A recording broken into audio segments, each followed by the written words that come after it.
Hey guys, Mr. Bauman here.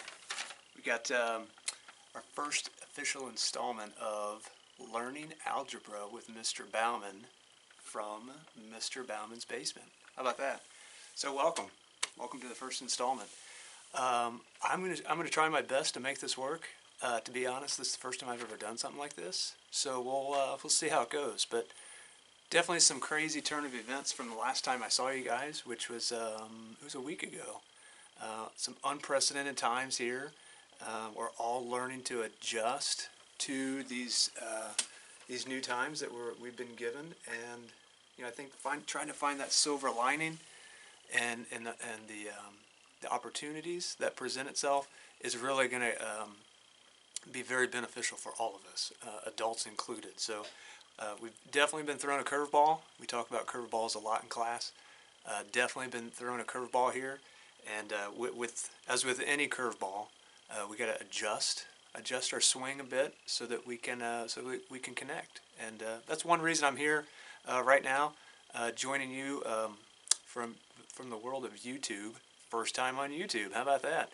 43 years old, never been on YouTube, but this is it. So congratulations on being the recipients of my first YouTube. I don't know. Is it a post, an upload? I have no idea, but we're going to make it work. And so I'm here to make some adjustments to my teaching. Never done this before, and subsequently some adjustments to your learning as well. So welcome to our basement. And we're going to make this work. Obviously, I don't have my smart board with me, but what I was able to find on some somewhat limited resources, I have a marker. How about that? And a whiteboard, a paper towel as my eraser, and I've got a little ledge here. My foosball table is going to serve as my my coffee mug holder. So not my normal mug that you guys see every day, but still holds the same black coffee. And we're going to make this work. Good, even cold. So what is algebra going to look like here for the next couple weeks? Here's my best plan of attack. We're finishing up factoring. At least when I last saw you guys, we were kind of on the tail end of factoring polynomials with a leading coefficient of 1, factoring polynomials with a leading coefficient not 1. We spent a lot of time using FOIL. So we were literally we were getting ready to start the last section, which was factoring by grouping. I was hoping to have a test this week, and obviously that didn't happen. So we're going to put a pause on that chapter since we were so far into it. One section left. We're going to put a pause on that. But thankfully we learned that, because you're going to be using a lot of those skills from the last chapter as we move forward here in chapter 9, which is the last full chapter that every year I get through. So that's why I wanted to start chapter 9 here today with you guys via this YouTube channel, so that we can keep moving forward with the algebra. I have no idea, literally no idea when the proficiency exam will take place, but what I do know for sure is that I'm going to do everything I can to help you better understand the algebra as an 8th grader, so that when you walk into 9th grade, when you walk in as a freshman, regardless of what class you take next year, you're going to be confident and comfortable with the algebra, and I'm going to do everything I can to make sure that you learn all of those skills, whether that's from our classroom on the smartboard or from our basement on this whiteboard. So here we go, first installment of Learning Algebra with Mr. Bauman from his basement. So let me zoom in here a little bit. Bear with me, again, first time, as with all beginnings of any lesson, take a drink of coffee.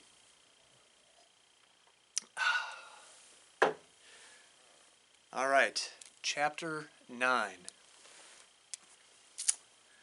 We're going to enter the wonderful world of quadratics. That's right, quadratics. We're going to graph them today. We are going to eventually be solving quadratics. Essentially, we're trying to figure out, what do these quadratics look like graphically? Where do they cross the x-axis, and what does that mean in terms of It's solutions. Lots of different methods that we're going to utilize to solve these quadratics. Today we're going to focus on graphing, but eventually one of the methods is going to be utilizing factoring, which we learned last chapter. So thankfully we got through what I consider one of the more challenging chapters of the year with factoring, but those skills are definitely going to come into play here in chapter 9 as we start looking at these quadratics. So I know we've talked a bit about what makes a quadratic a quadratic. The highest exponent is 2. That's right, the highest exponent is 2. If it was 1, it would be linear, but we're going to be looking at highest exponent of 2. So if you need to pause this video, if you could go grab a notebook. If it's your math notebook, great. If it's any notebook, great. Just make sure you earmark it as Algebra, Chapter 9, 9.1.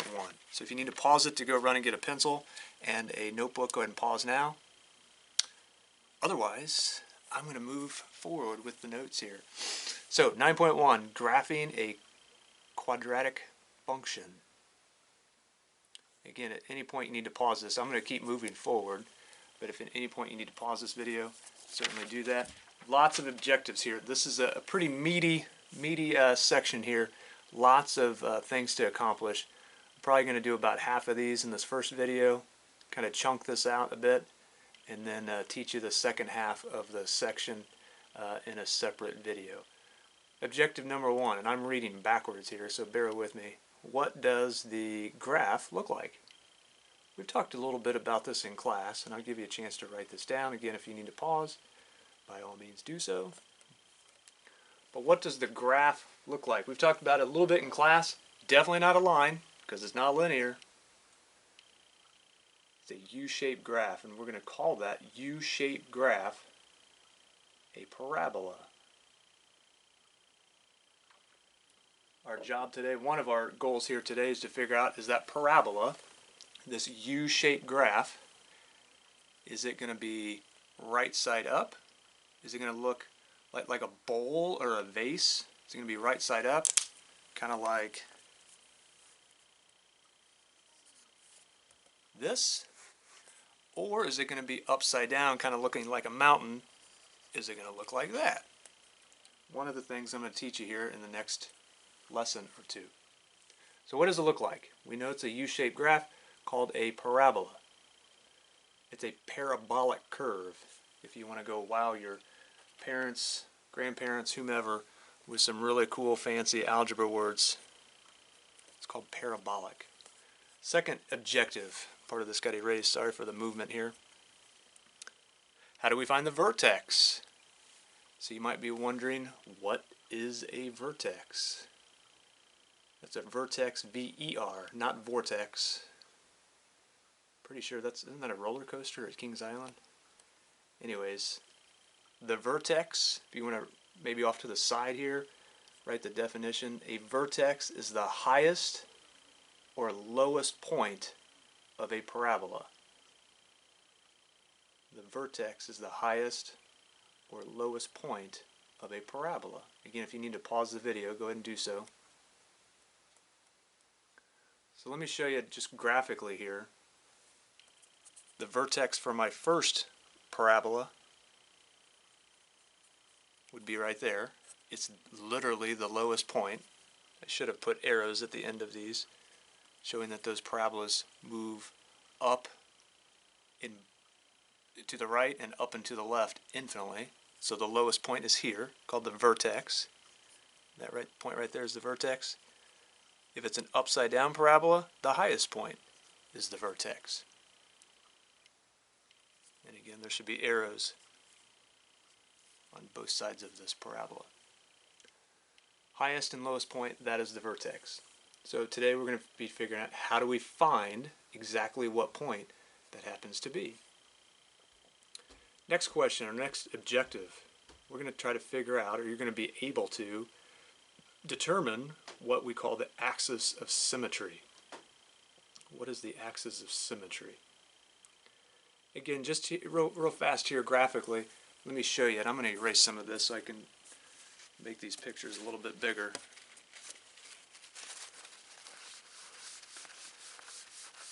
So parabola is very symmetric. In other words, everything on the left is a mirror image of everything on the right, and vice versa. Let me draw a real quick coordinate plane. It's as straight as it's going to get. So there's my coordinate plane. So if I draw a parabola that looks like this, every point over here on the right has a mirror image over here on the left.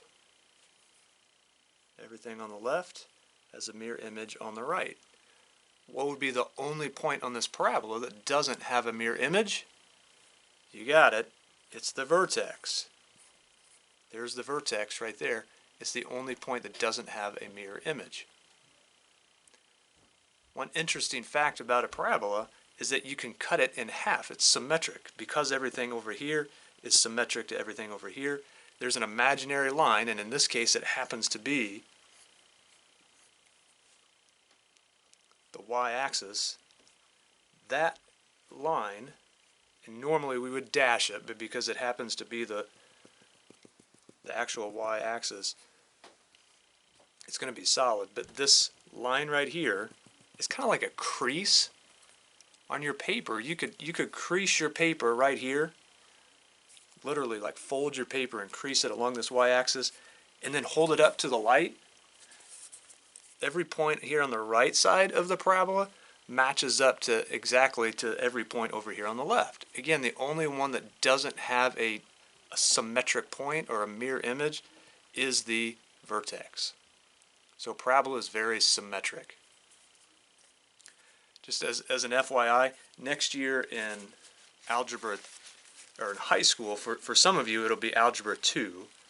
Eventually all of you will be in Algebra 2. The parabolas will start to be turned sideways like this. Still symmetric, it's just sideways. It's been rotated. Using some of the words that we've talked about in the geometry study hall sessions we've had.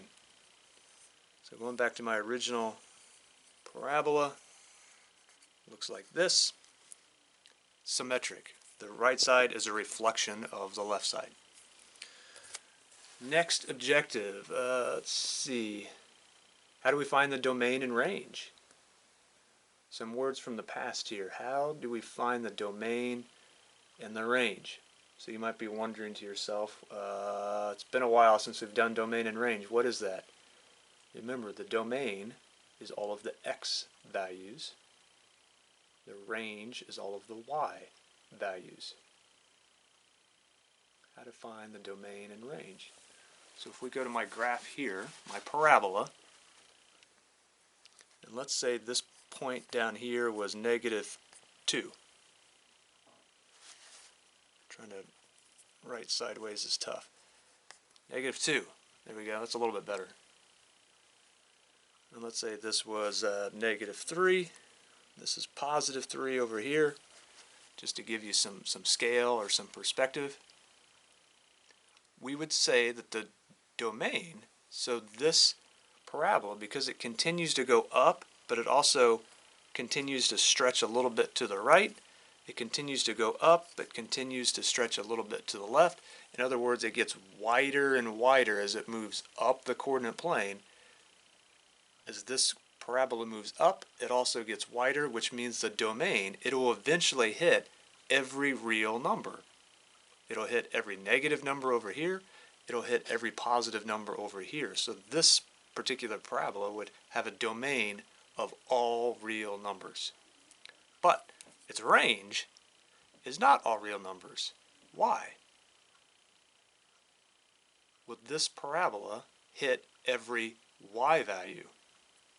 It'll definitely hit every positive y value because it continues to move up. So it'll eventually hit 5, 7, 9, positive 14 trillion. But will it ever hit negative 14 trillion? No, because the lowest y value on this parabola is -2. So we would say the range for this parabola is all real numbers greater than or equal to -2. We'll definitely get into that more with some examples, but just wanted to throw out that quick vocabulary in the objective and review domain and range. So I'm going to send you guys a message tomorrow with the link. Today's Thursday, by the way. I'm going to send you a message on Friday with a link to this YouTube. Hopefully I can get this YouTube thing figured out. But I'm also going to send you a link to a video call. It's basically like a video conference call. It's called Zoom. It's the name of the software, the company that uses this particular video conferencing capabilities. And with Zoom, we're able to do, I hope it works, we're able to do like a live chat. So you don't have to, but if you wanted to zoom in, I'm going to call it, if you want to zoom in to me and do like a live chat, there's video, so you'll be able to see and hear me. I'll be able to hear you. I won't be able to see you, but I'll be able to hear you. And you can ask questions live. Other people can also be on the meeting virtually with us as well, so they can also hear your questions. So if you had any questions about anything we're talking about today, that would be a good opportunity to jump on live and talk to me virtually through this program called Zoom. So I'll send you that link tomorrow. Hopefully I can get that figured out and give you an opportunity. Email is always a good option, but the response is not always immediate. And sometimes it's tough to describe math with email, especially with some more complex stuff like we're talking about today. All right, so if you need to pause it, go get a drink. I'd go get more coffee, but the pot is empty, so I'm just going to make do with what I have here. And let's jump into our first example. So in your notes, I'm going to write it up. I'm going to show you here in a second. But let's graph one of these. So let's try y is equal to 2x squared. Let's graph y is equal to 2x squared. First of all, why is it quadratic? That's right, the highest exponent is 2. If I took away this 2 right here, it'd just be y is equal to 2x. That turns linear. But because the highest exponent is 2, it's quadratic. What's the leading coefficient? That's right, also 2. This is what we talked about the last chapter. Leading coefficient is also 2. By the way, if you need to pause the video, if by chance you have graph paper at home, awesome. You'll need a piece. If you don't, and you have a printer, you could just Google graph paper and print off a couple of sheets of graph paper. It might be helpful today. If you don't, you can just take some lined paper, just regular paper, and just like that you already have like the vertical lines drawn. And then just with a straight edge start drawing the horizontal lines. Start drawing the horizontal lines going this way, and you've created some graph paper. So I'll give you a chance to pause the video and get some graph paper. Alright, I don't have any graph paper. I could get some, but it's just going to be easier to do it right here on the whiteboard so it's bigger. So let me draw my coordinate plane. And if you could go maybe about, I'm trying to do the math here quickly, maybe about maybe like 10 up. So on the y-axis, if you can go up to at least 10. On the x-axis, you probably really only need to go about 3 to the right and 3 to the left. And honestly, you really don't have to go down any. So about 10 up, so you can scale yours. About 10 up, 3 to the right, 3 to the left. I'll pause the video, give you a chance to do that. I'm going to erase my coordinate plane because I need some space here.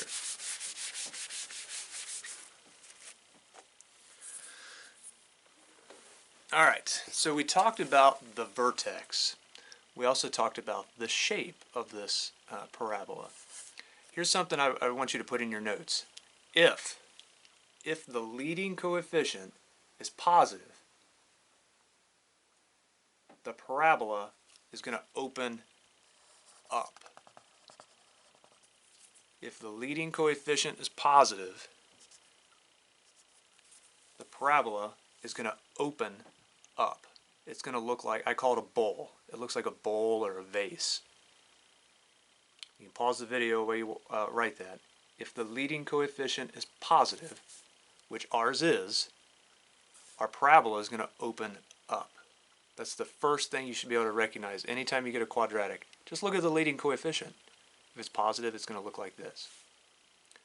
If this had been negative 2x squared, then our parabola would have looked like this. It would have opened down. I'll let you get that in your notes. If the leading coefficient is negative, the parabola is going to open down. It's going to look like a mountain. If the leading coefficient is negative, the parabola is going to open down. It's going to look like a mountain. Again, I'll give you a chance to pause your video so you can write that down.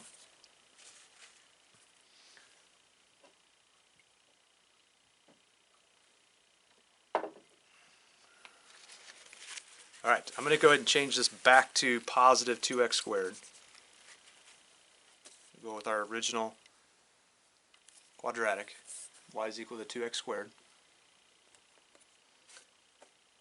I know many of you are step writers. I am too. So here's your first step. To graph this parabola, step 1, we need to find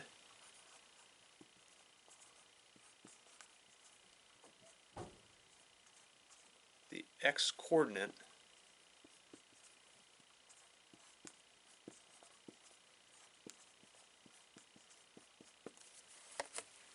of the vertex. Step 1, find the x-coordinate of the vertex.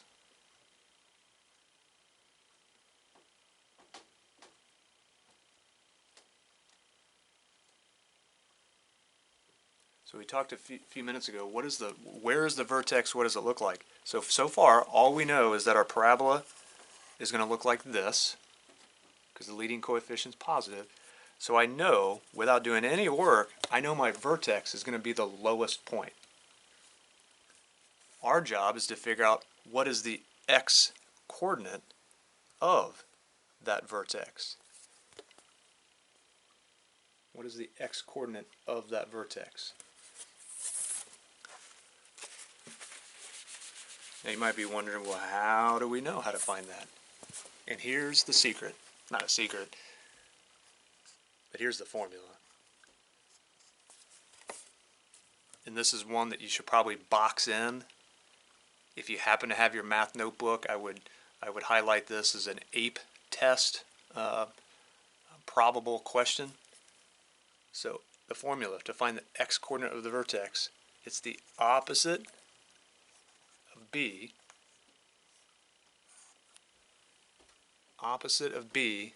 over, my marker's starting to fade, over 2a.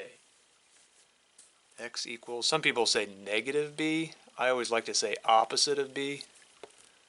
And I'll explain that in a few minutes. Opposite of b over 2a. X equals the opposite of b over 2a. Interesting fact, this formula is not only the formula for the x-coordinate of the vertex, but this is also the formula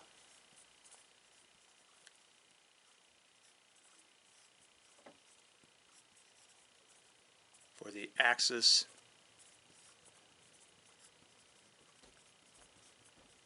of symmetry.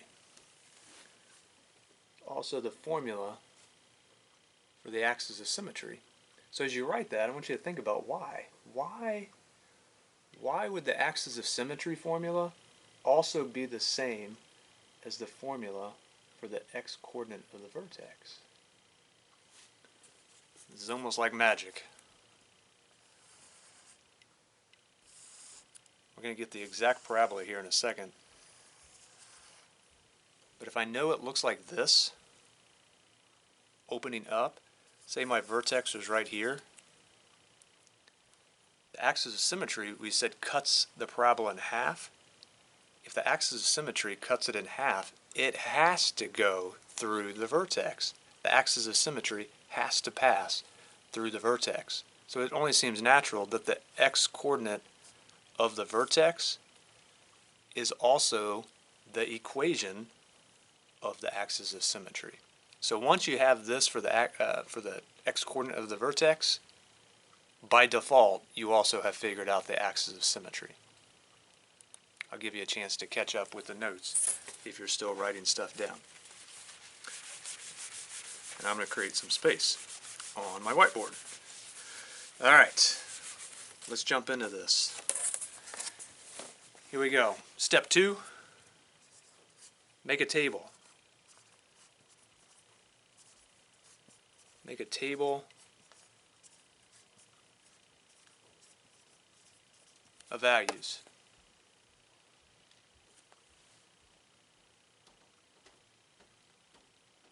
Make a table of values. Just like 7th grade, we have an X column,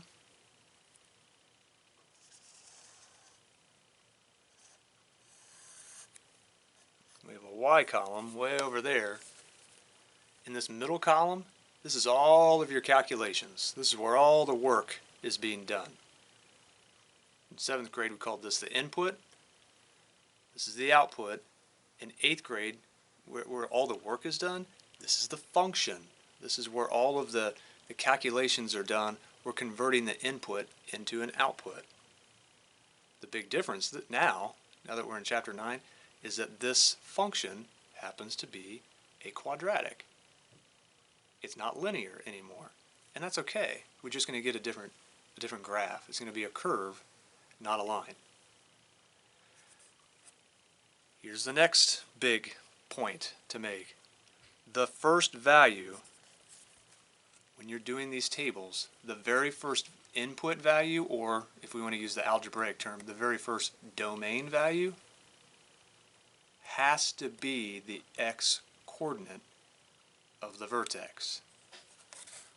I'm going to write that one down because that's a big one. So this first value in our table is the x-coordinate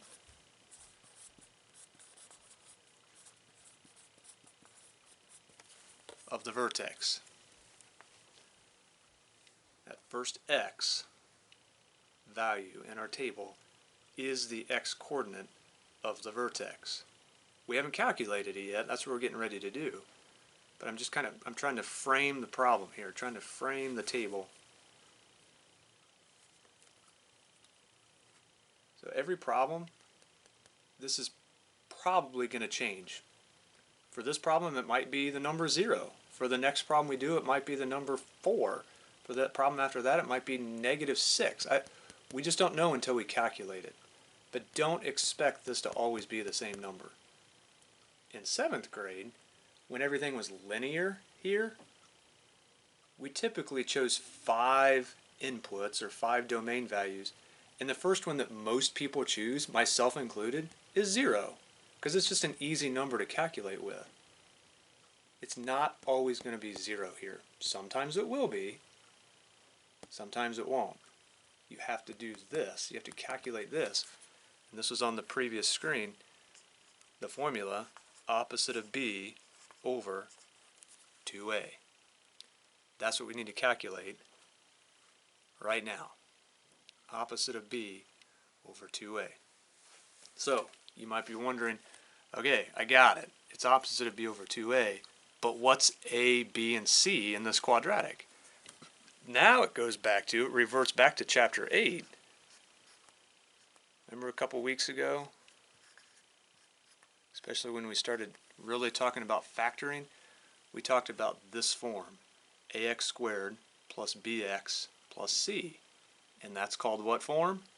That's right, standard form. This is technically in standard form. A is 2, but we don't have a bx, and we definitely don't have a c. Remember, c is just the constant.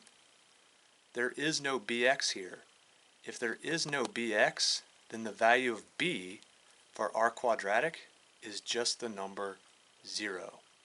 so is the value of c for r's. We're going to look at one in the next video, probably next week, where b is not 0. But for now, our b is 0. What's a? That's right, a is 2. But our b is 0. Our c is also 0. So let's calculate this. Because it's 0, it shouldn't take very long to calculate. So our first x value in our table, opposite of b over 2a, do the quick calculations just off to the side somewhere. It's the opposite of b, and we just said that b is 0. So it's the opposite of 0, which is just 0, because remember that's really -1, times 0 over 2 times a. So that's on the bottom, it says 2 times 2. So that first x value that I'm going to have, -1 times 0, that's just 0, over 4. And we all know from 7th grade that 0 over 4 is just 0. That's a long way to say that the first x coordinate for our vertex, the first x coordinate in our table, is 0. So I'm going to go ahead and free up some space here. And we now know for this problem, and like I said, it's going to be different for every problem. For this problem, our first x is 0. In this middle column, forgot to put it, this is just our function. We talked about functions last fall. It's just the relationship between x and y. For our example, the relationship between x and y is that y is equal to 2x squared. By PEMDAS, your Aunt Sally says that you have to square x first, then multiply by 2. So let's do that for our first value of x. Should take 2 seconds. If I plug in 0 for x, follow PEMDAS, we all know that that is, that's right, 0. 0 squared is 0, 0 times 2 is 0. So what's that tell us? That this ordered pair, 0, 0, that we can now call our vertex.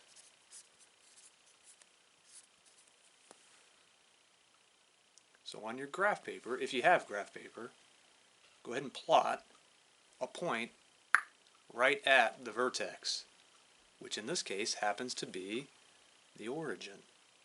Sometimes the parabola starts at the origin. So we now know this is a right side up parabola whose lowest point is the origin.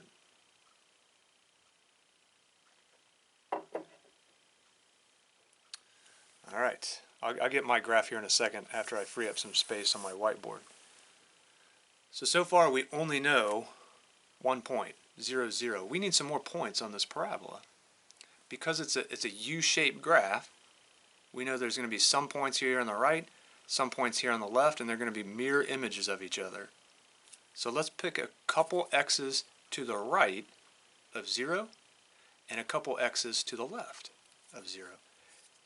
Keep the numbers manageable. There's literally infinitely many x's that you can choose that are bigger than 0. But if you choose like 14,291, you're making your calculations really, really tough.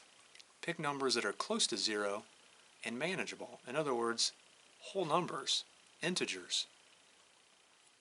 Because if I chose like 1.642, that's definitely to the right of 0, but I've made my calculations really difficult. So keep it simple. I'm going to choose 1 and 2. Because the parabola is symmetric, everything on the right has a mirror image on the left, I want to choose, because I want that symmetric shape, I want to choose x's to the left that are equidistant from 0 as these points are. That's kind of a loaded statement there. I chose 1 and 2, they're to the right of 0. Now I want to choose a couple x's to the left of 0 that are the same distance away that these 2 points are from 0. So what should I choose? I'm going to choose numbers that are equidistant. I should choose -1 and -2. I think 5 points is enough. You literally can do as many as you want. 5 is good. Stop at 5. If you want to do more, you go on with yourself, but I'm going to stop at 5. So at this point, why don't you pause the video. I'm going to do my calculations. You do your calculations. I think you're going to see something kind of cool. I think it's cool. I'm kind of a nerd. But I think it's cool. You're going to see something kind of unique happens over here in the range values. All right, I'm going to do my calculations. You do yours.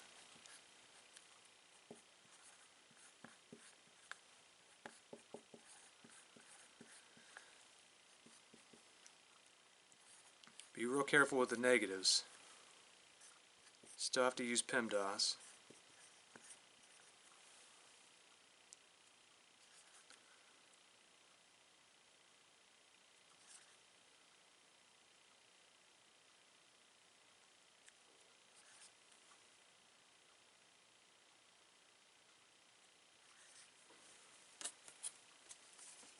All right. So check your work with mine. I hope I did this right. But I got an output or a range value of 2 when the domain is 1. I get a range value of 8 when the domain is 2. A range value of, what does that say, 2? I'm reading backwards here. 2 when the domain is -1. And the range value is 8 when the domain is -2. What kind of unique happened? We got some repeats here, 2 and 2, and we got some repeats here, 8 and 8. Why? It all goes back to the fact that our parabola, I'm just going to do a real rough one over here, trying to do this backwards, our parabola is going to look something like this. It's symmetric. Everything over here on the right has a mirror image on the left. So it only seems natural that because I chose numbers that are equidistant from the vertex, from 0, I should, by design, I should get 2 numbers that repeat over here because they are symmetric. They're mirror images of each other. All right, so I'm going to write down my ordered pairs because I don't have them on paper. You do, but I don't. So let me write mine down real fast.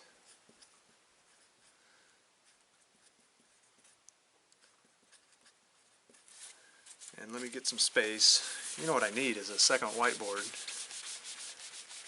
I have to dig a little deeper into the resources we have here. But we'll make it work. I hope this is working out for you guys. I'm trying my best. Give me your best, and I'll give you my best. That's all I can ask. We'll get through this together. Believe me, we will. I'm doing a real quick coordinate plane here. Pardon me for a second.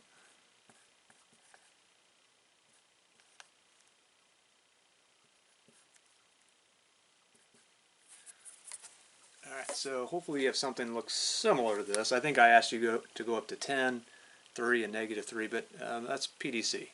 Pretty darn close. Alright, so let's start graphing our 5 points that you should have on your paper. We definitely know the vertex is right there. That's going to be the lowest point on this in this bowl, or this right-sided parabola. We have 1, 2, 2, 8. So if I just do these 3 points, it definitely is not a line. There's definitely some curve to it, but it's definitely not a full parabola. If you only do 3 points and only go to the right of the vertex, you're going to get this like funky looking curve. You have half of the parabola. So to get the full U-shaped graph, you have to do some to the left. That's why we did 2 points to the left in our table, so you get the full parabola. I always tell my students, and it's going to be tough to show you here, if you only do half of the parabola, you kind of look like those kids at Wednesday Mass, like when they do the petitions, and they do like, let us pray to the Lord. You kind of have like the little kid petition approach to it. That's half of a parabola. The vertex is right here. you need the full parabola. So you need to do some to the right and some to the left. That's the best analogy I got. So we need the points to the left, which are the negative x's. -1, +2, mirror image, -2, +8. And just like that, we have a full parabola.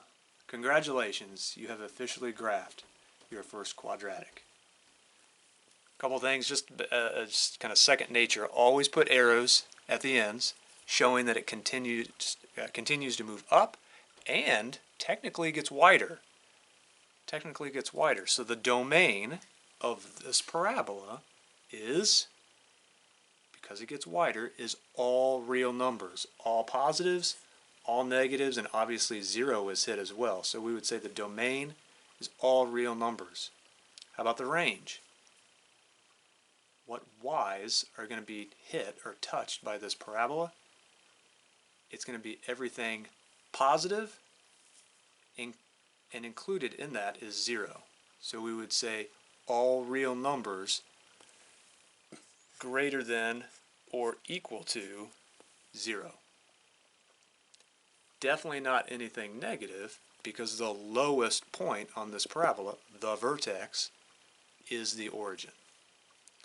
So that's a little domain and range. Last thing that, two more things. After you put the arrows on it, you name the domain and range. Always name it. And this is really going to help you out next year in high school, because you're going to start doing more than one graph on the same coordinate plane. So name it. Just like all of you guys got names. It helps us distinguish students. One of the many ways we distinguish students. But name it. Give it a name.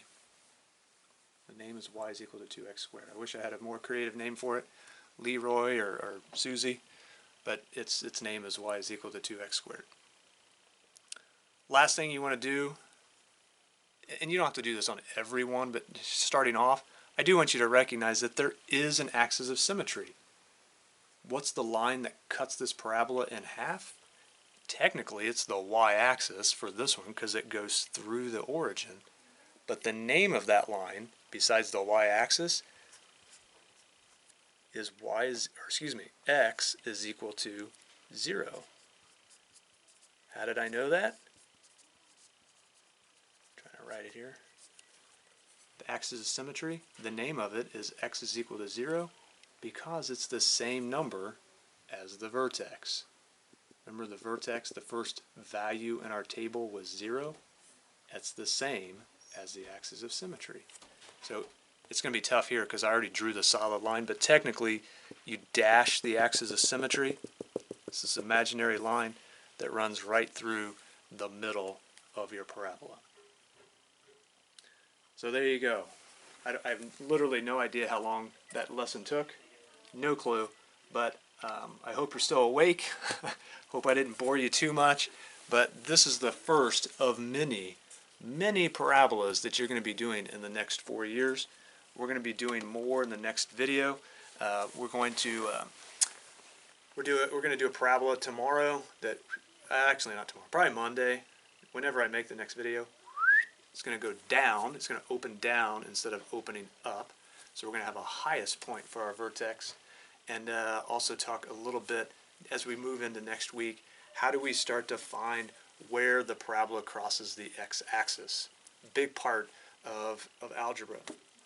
So there you have it. There's your first official YouTube lesson coming to you live, not live, but from Mr. Bauman's basement. So hope you enjoyed. I hope you now know more about quadratics and parabolas now than you did when this video started.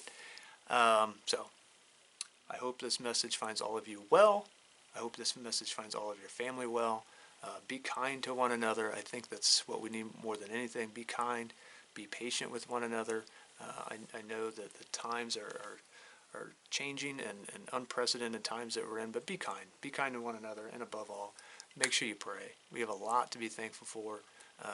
God loves you. We love you. Keep giving us your best, And please, don't forget to pray. It's I consider it the perfect source of peace in our life right now, and I think that's what we need more than anything is peace. So do your best, be kind, be patient, and don't forget to pray. All right, we'll catch you on the next YouTube video. Have a great day.